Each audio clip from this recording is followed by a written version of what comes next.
kasih sudah eh, mengikuti dari awal.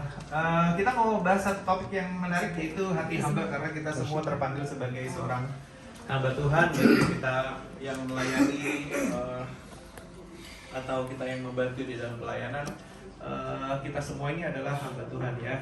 Jadi hari ini kita mau bahas satu topik, ayat yang tadi kita baca sudah, yaitu Filipi 2. Saya mau khusus highlight di ayat yang ke-7. Melainkan telah mengosongkan dirinya sendiri dan mengambil rupa seorang hamba dan menjadi sama dengan manusia. Nah, ini kita perlu pikirkan bahwa ini adalah Tuhan yang dengan segala kemegahan, kebesarannya, kedahsyatannya, Dia mau turun ke dunia, mengambil rupa seorang hamba dan jadi sama dengan manusia. Jadi kita mau gali tentang kata hamba ini.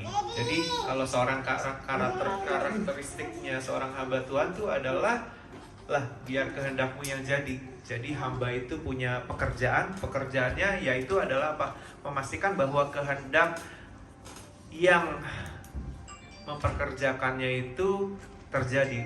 Itu karakteristik seorang hamba. Jadi make sure kita itu belajar dari Tuhan Yesus yang berkata bahwa Tuhan, Bapa, kalau boleh sekiranya biarlah cawan ini lalu daripadaku, tetapi bukan kehendakku yang jadi, melainkan kehendakmu yang terjadi. Jadi gini, walaupun Tuhan punya keinginan, Tuhan Yesus sebagai manusia, 100% manusia, dia punya keinginannya adalah ya kalau boleh ya biar cawan ini lalu daripadaku gitu. Itu keinginan manusianya. Tetapi dia bisa berkata ya tapi bukan kehendakku yang jadi, tetapi kehendakmu yang terjadi. Jadi biar karakteristik hamba itu tuh mesti nempel dalam hidup kita tuh. Jadi Tuhan, aku tahu Tuhan, Kau punya kehendak. Aku tahu Tuhan, Kau punya sesuatu yang aku harus kerjakan karena aku hamba Tuhan. Biarlah kehendakmu yang terjadi itu selalu nempel dalam hidup kita. Itu hamba Tuhan gitu. Jadi naskah Yunani, kalau saudara dari Alkitab Sabda itu tuh kan ada 4, 5, ada G, E, F atau segala macam. Itu kalau saudara ke bawah itu ada tulisan naskah Yunani. Naskah Yunaninya itu artinya gini, mengesampingkan kemuliaan. Jadi Tuhan Yesus itu mengesampingkan kemuliaannya. Dia kan dengan segala kemuliaannya mengesampingkan kedudukannya, mengesampingkan kekayaannya, mengesampingkan hak sorgawinya, mengesampingkan sifat ilahinya. Nah, ini yang saya mau highlight. Sukarela menahan diri untuk menggunakan kemampuan dan hak istimewanya, juga menerima penderitaan, kesalahpahaman, perlakuan buruk, kebencian, dan kematian yang terkutuk di kayu salib. Kalau tadi kita ada bahas segala perlakuan buruk orang terhadap hidup kita, apakah kita masih bisa rendah hati? Kesalahpahaman orang, penderitaan di dalam melayani Tuhan, pasti ada penderitaan yang ada dalam kehidupan kita gitu. Apakah kita masih bisa menerima itu dengan kerendahan hati? Kalau ada kita dibenci karena kita menyampaikan firman Tuhan, apakah kita masih bisa punya hati hamba? Nah, itu yang kita mau belajar dari Tuhan Yesus. Simpen kata sukarela menahan diri dan simpen kata menerima, karena itu yang kita mau highlight. Nah, kita mau belajar dari seorang Yusuf suaminya Maria, yang saya juga percaya bahwa dia juga punya hati seorang hamba. Ya, jadi gini, sesudah bangun dari tidurnya, Yusuf berbuat seperti yang diperintahkan malaikat Tuhan itu kepadanya. Ia mengambil Maria sebagai istrinya, tetapi tidak bersetubuh dengan dia sampai ia melahirkan anaknya laki-laki, dan Yusuf menamakan dia Yesus.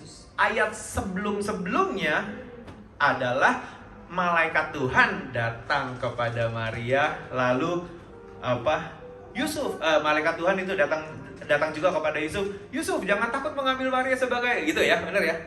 Janganlah takut mengambil Maria sebagai istrimu karena bla bla bla bla bla gitu. Terus menamakan dia Yesus. Jadi Yusuf itu melakukan persis seperti apa yang malaikat Tuhan perintahkan. Itu hamba Tuhan. Hamba Tuhan adalah punya perintahnya, punya pekerjaannya, dan dia mengerjakan sesuai dengan kehendak Tuhan. Ya, gitu ya.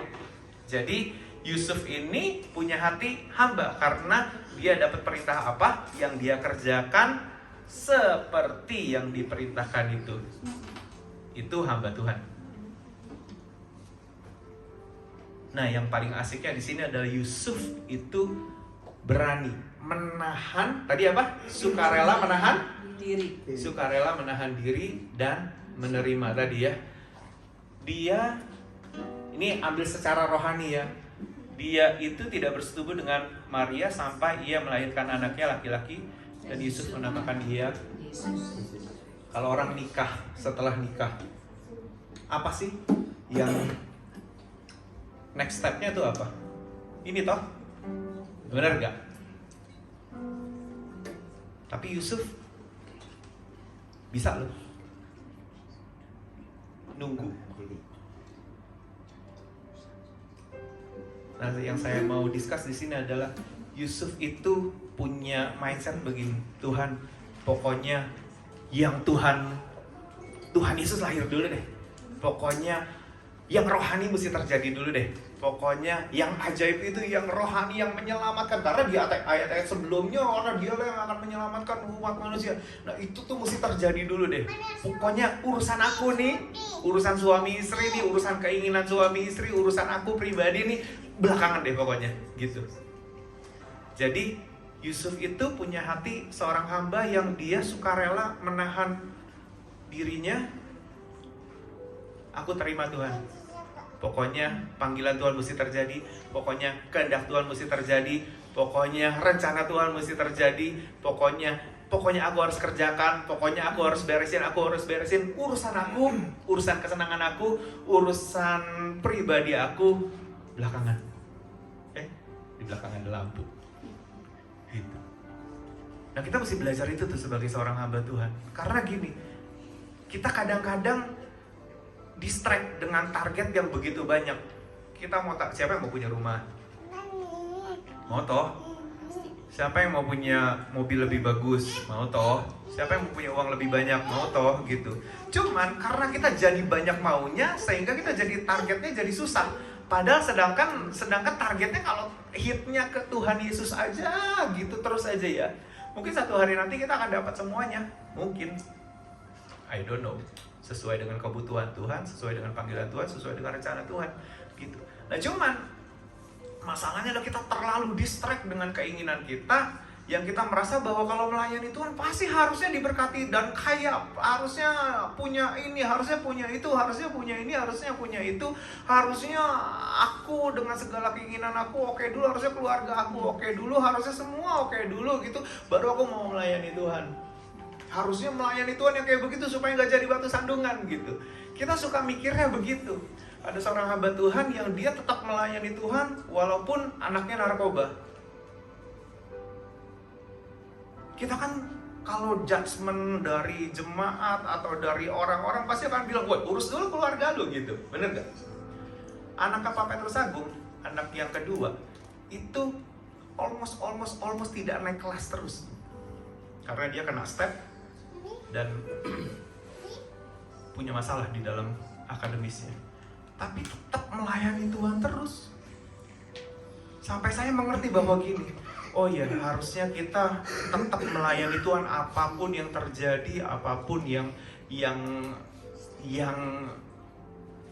judgmental dari orang, penghakiman dari orang, pokoknya aku harus tetap melayani walaupun karena Tuhan punya sesuatu yang aku harus kerjakan dan aku harus kerjakan itu gitu. Jadi nggak apa-apa kalau ada penderitaan, kalau ada kesalahpahaman dari orang-orang, nggak apa-apa. Yang penting aku melayani Tuhan sepanjang tugas itu kita kerjakan, sepanjang mandat itu kita selesaikan. Saya sebenarnya nggak punya tendensi untuk jadi kurus, sebenarnya nggak punya. Karena anak saya, istri saya tidak punya permintaan, kamu harus jadi kurus ya. Tidak. Anak saya malah sampai sekarang protes, kenapa lu kurus begini gitu. Tapi buat saya itu mandat Tuhan, visi tahun kemarin gitu. Jadi murni ini begini ya karena memang cuman mau mengerjakan apa yang Tuhan mau gitu. Nggak ada yang nyuruh jadi kurus. Mami saya nggak nyuruh jadi kurus, mertua saya juga nggak suruh jadi kurus, nggak ada, sama sekali tidak ada. Teman-teman juga saya rasa juga nggak apa-apa, sudah 20 tahun lebih jadi gendut gitu, nggak ada yang protes juga, itu nggak ada yang body shaming saya juga, nggak ada segala sesuatu, nggak ada. Ya ini pure karena Tuhan mau kamu persembahkan tubuh yang lebih baik gitu. Makanya ada lagu, ku persembahkan, serahkan tubuh jiwa rohku dalam pimpinanmu Tuhan. Well itu ya begitulah. Makanya Yusuf itu hati hambanya bagus. Yang penting Yesus lahir dulu, urusan aku belakangan. Yang penting karya keselamatan dulu, urusan aku belakang. Yang penting kehendak Tuhan dulu, urusan aku belakangan. Bisa gak kita keep mindset itu supaya kita bisa tetap jadi hamba Tuhan yang berkenan di hatinya tuh. Pokoknya urusan aku belakangan aja. Kesenangan aku bisa tunda kok. Aku bisa handle kesenangan aku. Bisa nggak gitu? Nah tahun ini host itu punya program yang menurut saya, aduh Tuhan, wah 10 tambah 20 Tuhan. Tahun kemarin aja kayaknya berat banget ya, kita mau fighting di dalam interestnya naik terus gitu. Ini seperti Simon yang ketika seharian menjala ikan nggak dapat apa-apa. Well, secara tabungan uang kami nggak bertambah banyak sih sebenarnya tahun kemarin sebenarnya.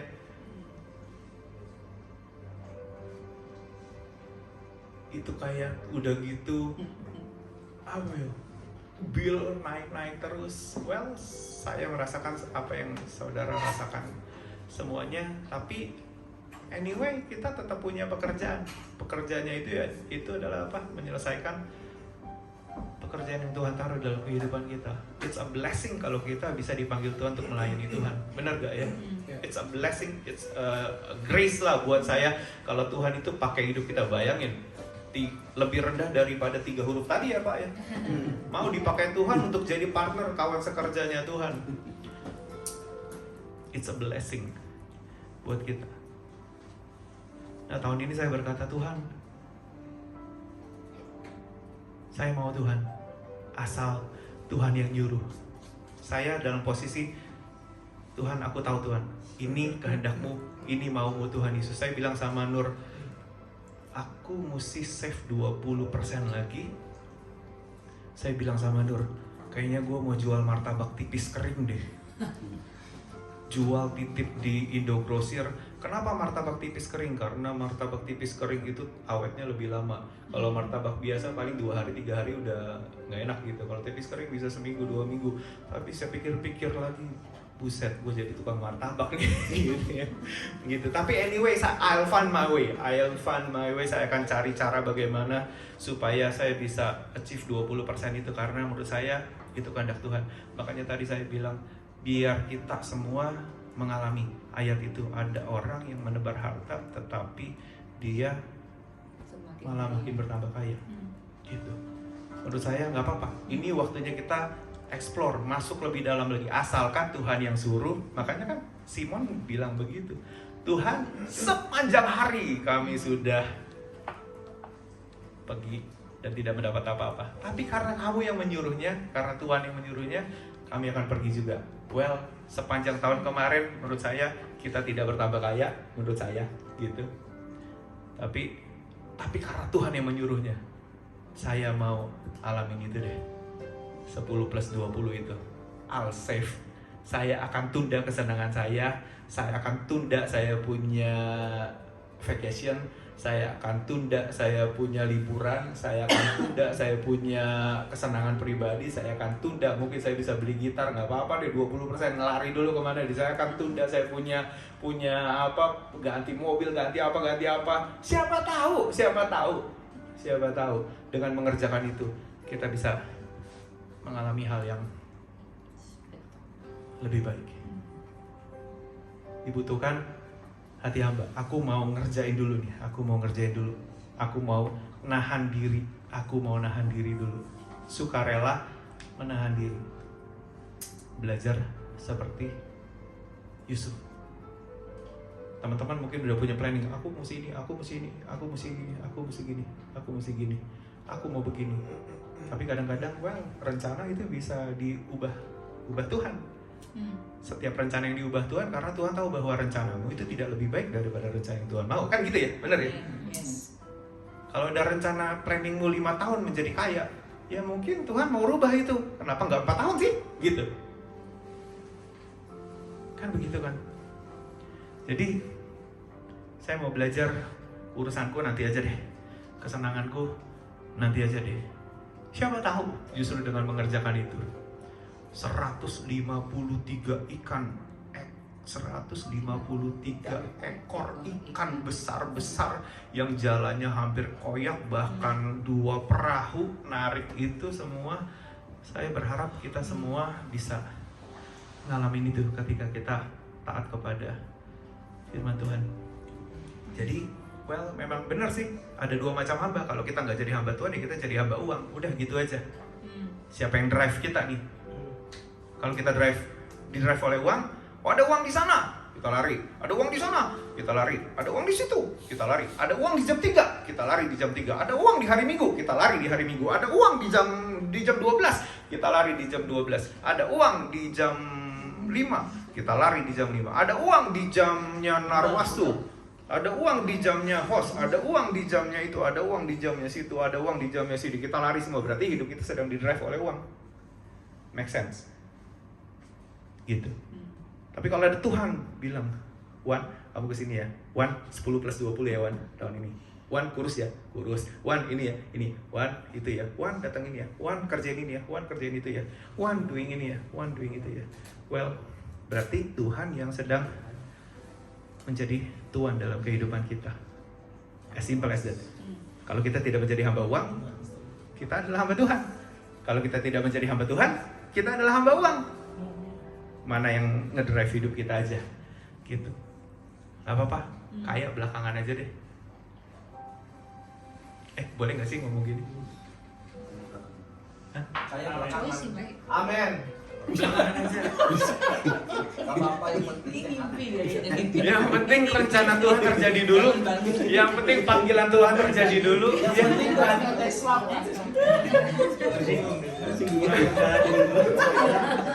hari ini saya baru dengar satu informasi. 10.000 something student dari Indonesia datang. Itu tuayan tuh, Ray. 10.000, dan itu dari Indonesia top. 296.000 student itu datang dari seluruh dunia. 10.000 itu datang dari Indonesia. Bayangin, tuayan luar biasa. Kalau kita nangkep, jadi. Tapi kalau kita mikirin kaya dulu, mikirin yang lain dulu, mungkin gak jadi. Tuhan itu pernah marah. Menurut saya sih agak marah sih. Di dalam The Great Banquet, kayak satu perjamuan yang besar yang dia buat gitu, diundang. Aku nggak bisa. Aku baru beli lembu. Aku mau coba dulu lembunya. Aku baru kawin. Dia baru kawin nih. Nggak bisa, urusan kawin dulu dong. Nggak bisa. Nggak mau. Aku baru beli ladang. Nggak mau. Padahal itu melakukan sesuatu yang enak. Bener gak? Datang ke perjamuan makan yang diundang oleh Tuhan. Itu kan melakukan sesuatu yang enak, bener gak? Ini kan belum disuruh menderita bagi Tuhan nih. Belum disuruh pikul salib, belum disuruh macam-macam. Ini melakukan yang enak aja, dia nggak mau. Aku mau urusan aku dulu. Baru kawin nih. Kayak gitu. Oh, baru beli bisnis nih. Berapa banyak orang yang beli bisnis itu pertama-pertamanya tidak bisa ke gereja dulu. Make sense gak, saudara?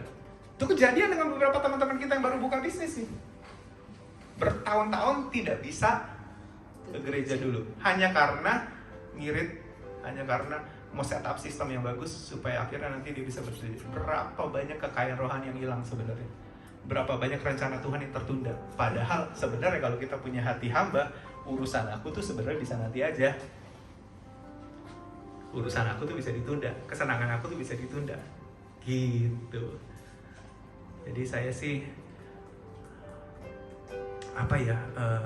menanti-nantikan sih apa yang akan terjadi dengan jemaat yang mau belajar berkata bahwa Tuhan, aku mau ikut panggilan Tuhan, aku mau ngerjain apa yang Tuhan mau. Tak seorang pun dapat mengabdi kepada dua Tuhan. Well, ini jelas banget, kamu tidak dapat mengabdi kepada Allah dan kepada Mammon. Gak bisa.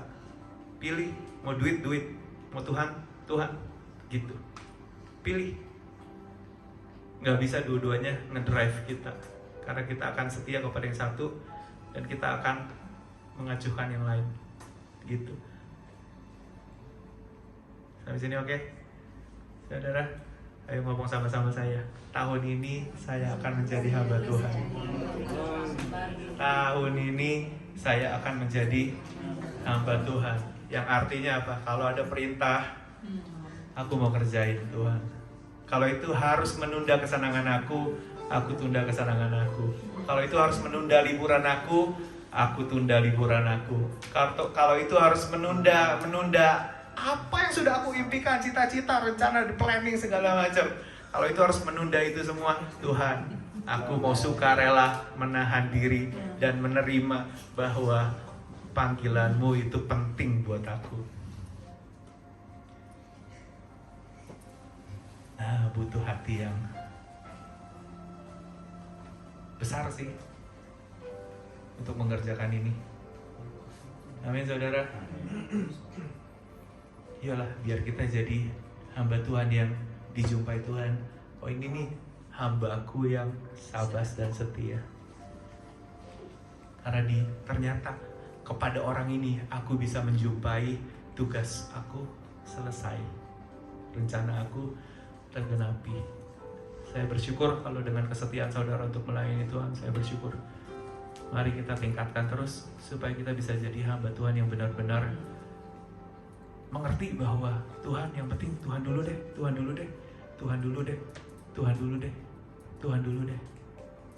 Kalau ada hal-hal yang ya mungkin agak kurang enak, aku akan bisa menerima penderitaan, menerima segala penghakiman orang, menerima hal-hal yang lain dan lain sebagainya.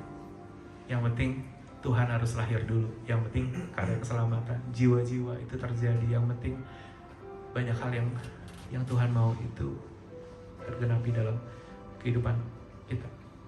Amin, saudara. Jadi saya mau cari cara, bagaimana caranya supaya saya bisa selesaikan 10 plus 20. Yang saya percaya gak gampang, tapi kalau Tuhan yang nyuruh pasti bisa. Kalau Tuhan yang berkehendak, pasti kita akan dimampukan. Gitu. Amin. Amin, saudara. Jadilah hamba Tuhan yang benar-benar hamba Tuhan. Karena yang namanya Bileam itu ternyata hamba Tuhan yang hamba uang. Ternyata orang-orang Farisi, kenapa sih musuhnya Tuhan tuh orang Farisi? Kenapa sih? Karena jelas banget orang Farisi itu hamba uang itu. Kalau saudara baca di Lukas, orang-orang Farisi dan ahli Taurat itu hamba uang. Makanya Tuhan negor keras banget. Kenapa? Karena dia tidak pernah jadi hamba Tuhan. Walaupun knowledge-nya udah banyak banget, tapi tetap aja hamba Tuhan. Karena hidupnya di-drive oleh uang terus. Gitu. Jadi, ayo kita belajar Tuhan yang jadi Tuhan kita. Tuhan yang jadi Tuhan kita. Perintah dia mesti selesai dulu. Aku belakangan, gak apa-apa. Urusan aku belakangan. Nanti lihat, ketemu betapa kalau kita mengerjakan kehendak Tuhan, itu pasti akan luar biasa efeknya. Selalu apa yang Tuhan minta, itu akan kembali laginya ke diri kita sendiri. Gitu. Esensi saudara ya. Jadi, ayolah kita belajar tahun ini. Aku akan menjadi hamba Tuhan. Tahun ini, tahun-tahun kemarin udah oke, udah bagus, udah oke. Tahun ini biar kita tetap jadi hamba Tuhan yang Tuhan bisa percaya. Kalau ada project ini pokoknya selesai gitu. Kalau ada ini pokoknya selesai. Kalau ada ini pokoknya pasti beres. Kalau ada ini pasti beres. Nah itu tuh hamba Tuhan. Gitu. Amin, saudara. Amin. well, ya kita belajarlah supaya tahun ini kita bisa jadi hamba Tuhan yang baik. Amin.